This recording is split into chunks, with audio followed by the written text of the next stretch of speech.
Sejam todos bem-vindos novamente ao nosso curso de Extensão em Direito Constitucional Comparado. Nós continuamos na presente aula examinando a reclamação constitucional alemã. Como vimos na aula anterior, víamos ao final da aula anterior, esse instituto ele permite um exame preliminar de admissibilidade por uma comissão de três membros, três juízes do Tribunal Constitucional Federal Alemão. No entanto, para que haja rejeição em alguns casos excepcionais, como manifesta inadmissibilidade, manifesta falta de fundamento, é preciso unanimidade dessa comissão, ou seja, se houver pelo menos um dos três membros do Tribunal Constitucional que entenda cabível, a reclamação ela é admitida. Do mesmo modo, prosseguindo na análise desse instituto, do mesmo modo que nós já vimos com relação a outros institutos, aqui, novamente, o processo não é necessariamente bilateral.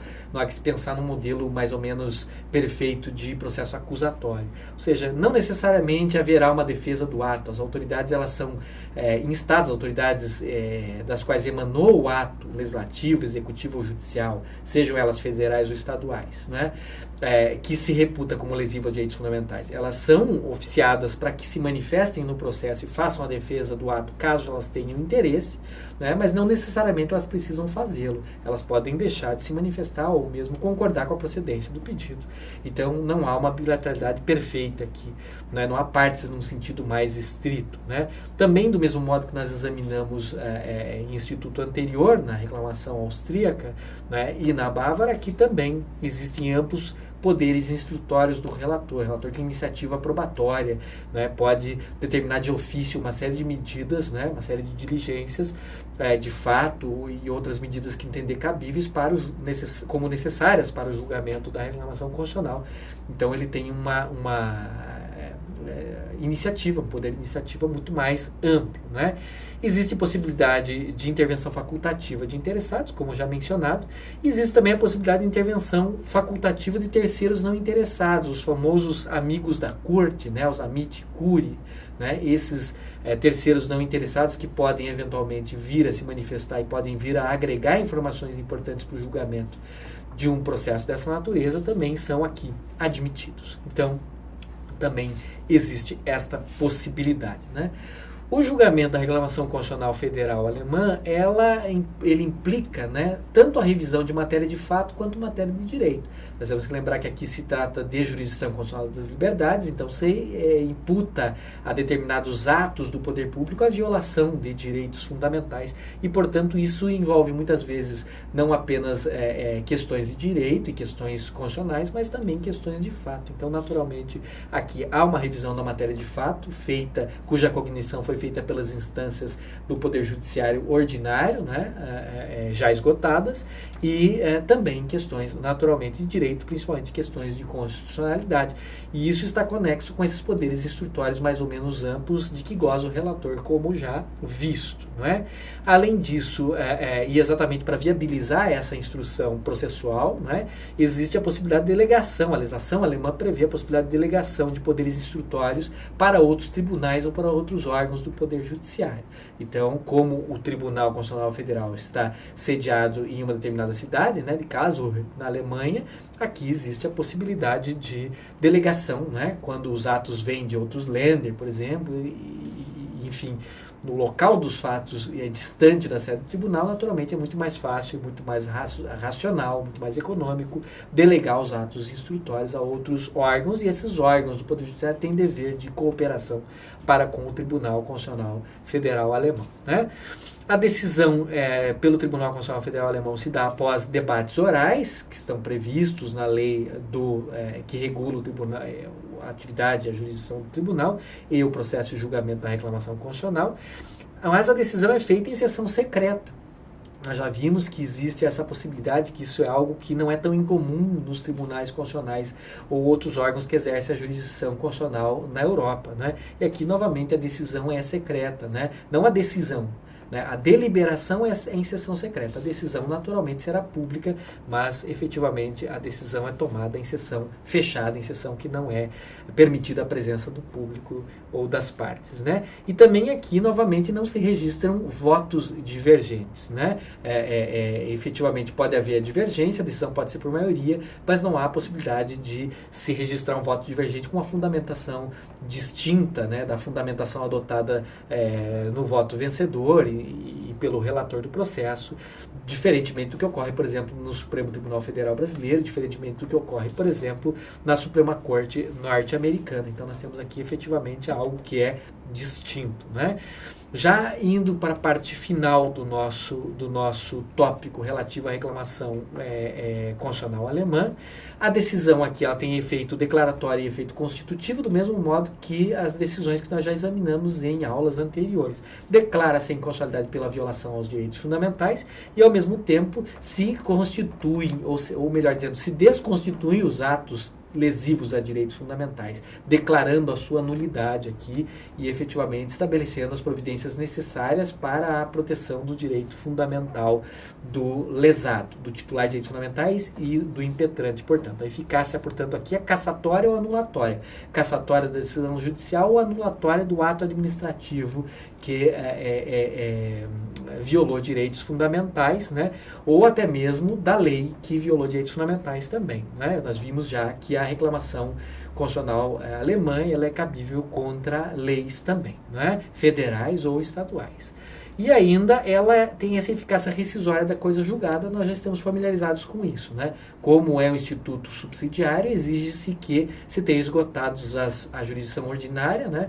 Para que seja cabível esta ação e, portanto, aqui a ação tem eficácia rescisória no que diz respeito a este caso contra o qual ela foi manejada.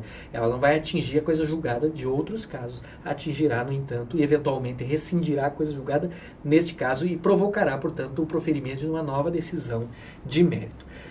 Como na Alemanha se adota a teoria da nulidade da lei inconstitucional, como nós já vimos, né, e como as decisões do Tribunal Constitucional Federal Alemão têm eficácia de lei, Gesetzkraft, eficácia geral e vinculante, as decisões aqui proferidas também na reclamação constitucional alemã têm eficácia retroativa e eficácia geral. Elas atingem fatos pretéritos, elas ordenam, de certa maneira, estabelecem o restabelecimento do status quo ante. A ideia é desfazer tudo aquilo que foi feito com base no ato inconstitucional, na lei inconstitucional, enfim, não é? E também eficácia geral. Aqui há algo interessante. A eficácia rescisória, ela se restringe apenas ao caso contra o qual foi manejada a reclamação constitucional. No entanto, existe uma conexão desse aspecto da tutela do direito fundamental subjetivo do impetrante com a tutela objetiva da ordem constitucional. Significa dizer, em outras palavras, se, por exemplo, se impetra uma reclamação constitucional contra um ato administrativo ou um ato judicial de aplicação de uma lei inconstitucional, porque lesiva a direitos fundamentais, e se declara no bojo do julgamento dessa reclamação constitucional que a lei que embasa tal ato administrativo ou tal ato judicial é inconstitucional, não se dá apenas a cassação do ato da decisão judicial ou a anulação do ato administrativo, mas reflexamente se dá também a declaração de inconstitucionalidade com eficácia geral da lei inconstitucional. Aqui é uma conexão muito interessante entre tutelas subjetivas dos direitos fundamentais e a dimensão objetiva dos direitos fundamentais enquanto normas de competência negativa, porque por força de uma decisão proferida em um remédio constitucional vocacionado principalmente para a tutela dos direitos fundamentais, existe também um reflexo objetivo na ordem jurídica equivalente, né? Uma decisão que tem aqui que é mais ou menos como se fosse uma decisão equivalente a uma decisão proferida num controle, numa ação direta de controle abstrato de constitucionalidade, uma decisão dotada, portanto, de eficácia geral. Isso é algo bastante interessante, bastante peculiar desse Instituto do Direito Constitucional Federal alemão. Naturalmente também aqui há a incidência daquelas fórmulas ou cláusulas de preclusão das quais nós já falamos. Coisa julgada, em outros casos, né, será preservada em geral, principalmente em matéria civil, depois do trânsito, depois do decurso do prazo da ação rescisória. Exceção a isso será a revisão criminal, que caberá a qualquer tempo, né, no caso das decisões judiciais transitadas em julgado, baseadas em uma lei constitucional, por exemplo. Mas há também limites a essa eficácia retroativa, naturalmente, né? Isso é algo com o que nós também já estamos familiarizados e é algo sobre o que nós já falamos em aulas anteriores, né? A procedência da ação contra a lei, ela implica em declaração da nulidade da lei, como nós já mencionamos. Então, isso está estabelecido expressamente na lei que regulamenta o tribunal, os processos no Tribunal Constitucional Federal alemão, né? No seu parágrafo 95, parte 1ª, inciso 3º, né? E a declaração de nulidade de ato não legislativo decorrente da inconstitucionalidade da lei, que a fundamenta, implica também a declaração da nulidade da lei, como nós acabamos de mencionar. Isso também está previsto expressamente no parágrafo 95, inciso 3º e parágrafo 2º da lei que regulamenta o processo perante o Tribunal Constitucional Federal alemão. Então, é um instituto bastante interessante, embora subsidiário é muito amplo, muito abrangente e que tem diversas peculiaridades que merecem ser examinadas, embora nós possamos estudar ele em maior profundidade aqui.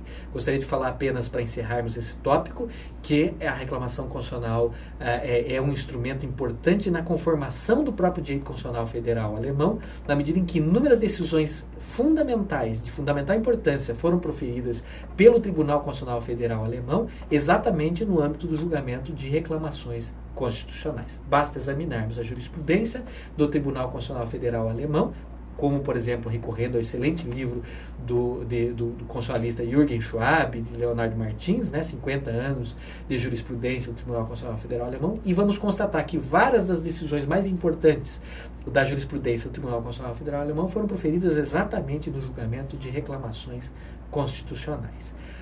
Sendo assim, encerramos aqui a aula sobre reclamação constitucional federal alemã e iniciaremos na próxima aula o exame, né, do último instituto do nosso curso, que é exatamente o amparo latino-americano.